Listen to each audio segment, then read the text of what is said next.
Hey everyone,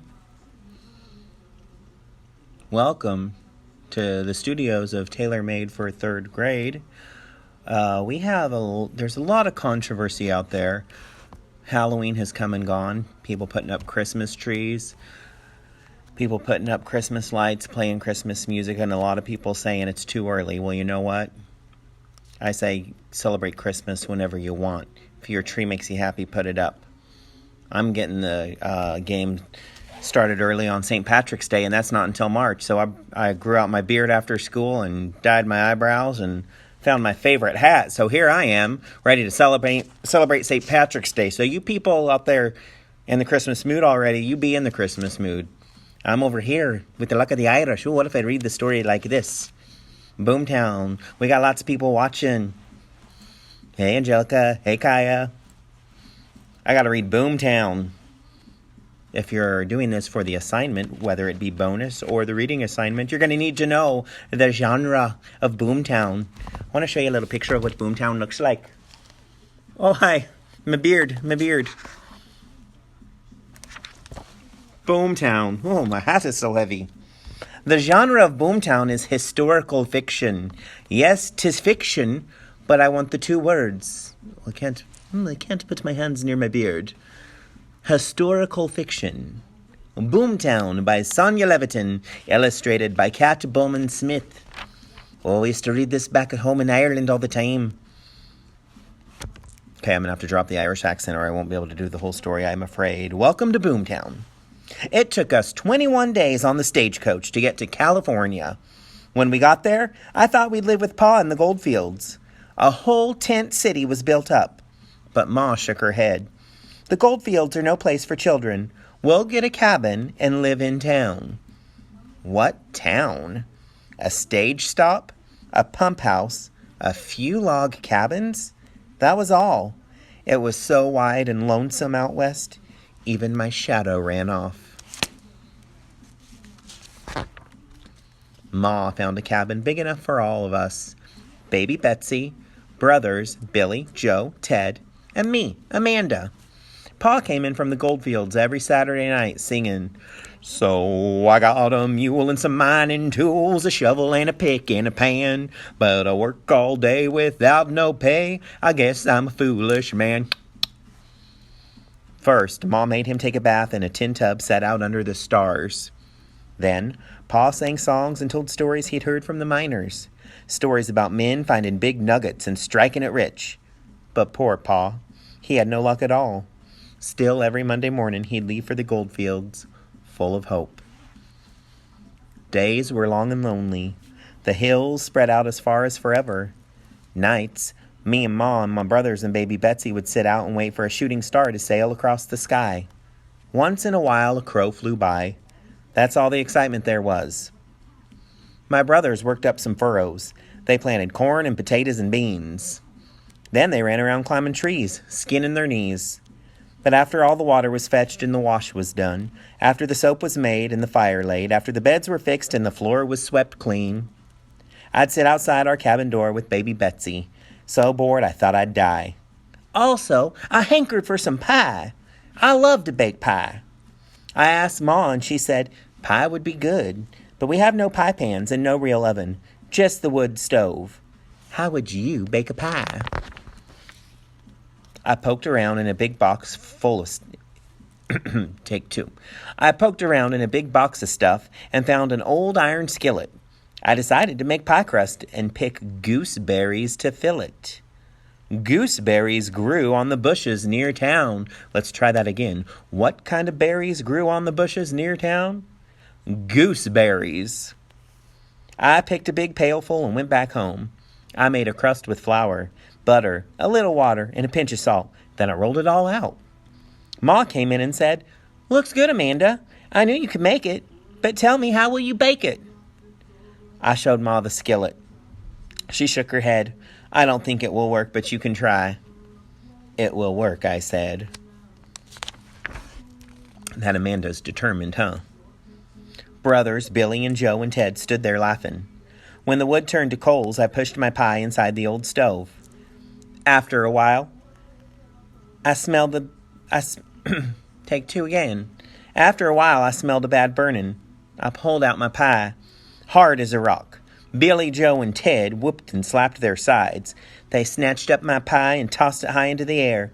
They ran outside and lost their place in the story. They ran outside, and Billy whacked it hard with a stick. Pie pieces flew all over the place, and my brothers bent over laughing. I was so mad I went right back to make another, and I swore none of them would get a bite. I rolled out my crust and filled it with berries, shoved the pie into the oven, and soon took it out. I set the pie down to cool. I went off to do some mending. Next thing I knew, baby Betsy, just learning to walk, sat there with pie goo all over her face. Too soft, the feeling ran down on Betsy, and she wailed like a coyote in the night. It took one more try, but I got it right. That night, we ate my gooseberry pie, and it was delicious. When Pa came home from the goldfields on Saturday night, there was a pie for him, too. "Amanda, you're the queen of the kitchen." Pa scooped me up and whirled me around. I was proud. The next week, I made an extra pie for Pa to take with him to the goldfields. Saturday night, when he came home singing, coins jangled in his pocket. We all ran out to ask, "Did you strike gold, Pa?" "No," he said. "I sold Amanda's pie." The miners loved it. They paid me 25 cents a slice. After that, Pa took pies to the goldfields every week. And every week he came home with coins in his pockets. Some miners walked right to our door looking for pie. They told Ma, "You should open a bakery." Ma said, "It's my girl Amanda who's the baker. If she wants to make pies, that's fine, but I have no time." Ma had a new baby on the way. It was up to me. I figured I could sell pies to the miners and fill up our money jar. But I needed help. I rounded up my brothers and told them, "If you want to eat pie, you gotta work." They grumbled and groaned, but they knew I meant it. So Billy built me a shelf. Joe made me a sign. And the sign said, "Amanda's Fine Pies." I say that like it's a question on the paper. What did the sign say? Amanda's Fine Pies. And Ted helped pick berries and sour apples. I needed more pans and another bucket. One day, Peddler Pete came by, and with the money I'd made, I bought them. "You're a right smart little girl," said the peddler, "being in business like this."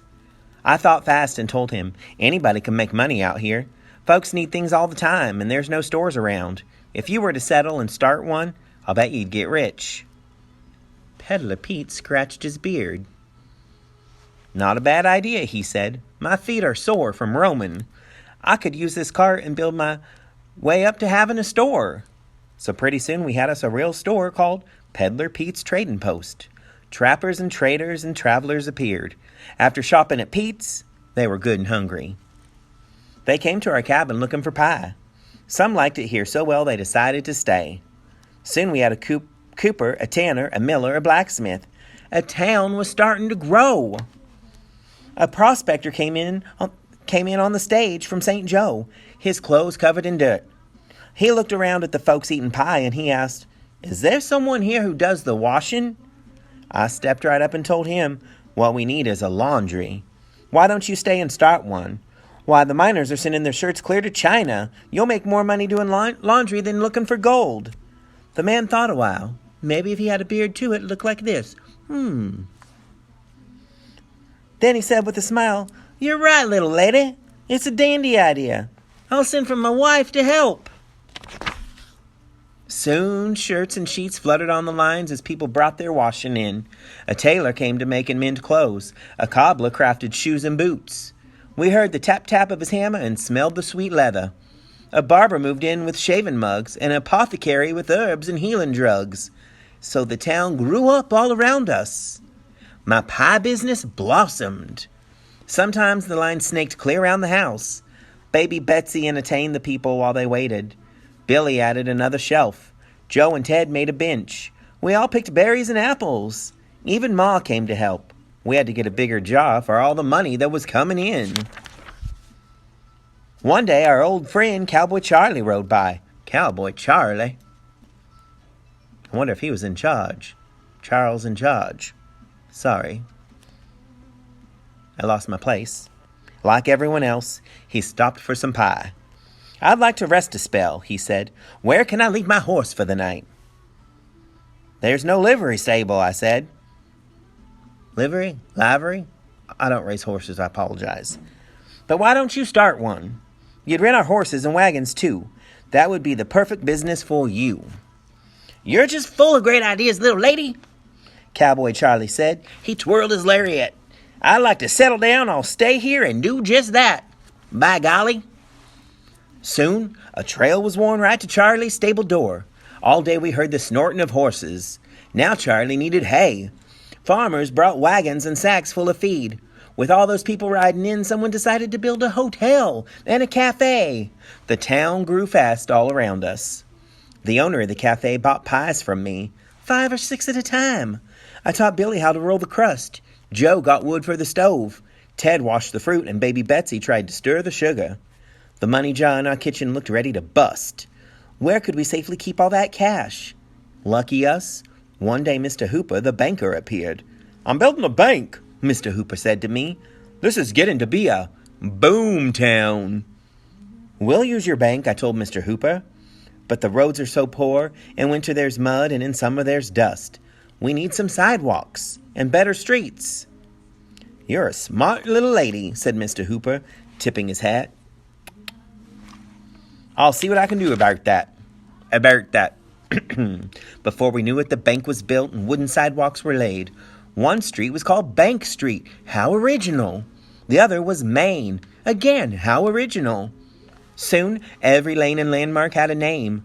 Pa and my brothers built on a big room for our bakery.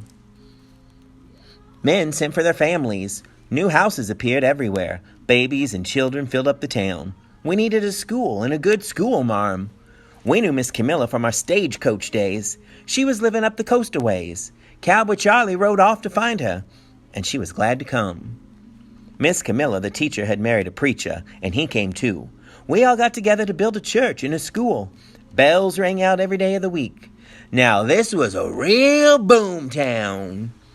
One day, Pa said to me, "Amanda, I'm through panning for gold. Will you let me be in business with you?" "Sure," I said happily. "I'd love to work with you, Pa. And I'd also like to go to school." So Pa turned to bacon, and we all worked together. Pa sang while he rolled out the dough. "Amanda found a skillet and berries to fill it, made pies without a pan. Our pies are the best in all the West, I guess I'm a lucky man." Now Pa was with us every day. There's excitement and bustle all around. Our house sits in the middle of a boom town. Hey, if I asked you the question, where does their house sit in the middle of, you might answer with, a boom town. And to think, it all started with me, Amanda, baking pies. That's the end of Boomtown. Now how to get back my Irish accent.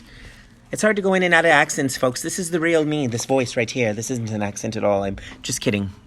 Anyway, thanks for tuning in. Happy St. Patrick's Day early. I know it's only November, but I wanted to beat the rush. Have a good evening. Thanks to everyone for watching. I'm off to find my gold.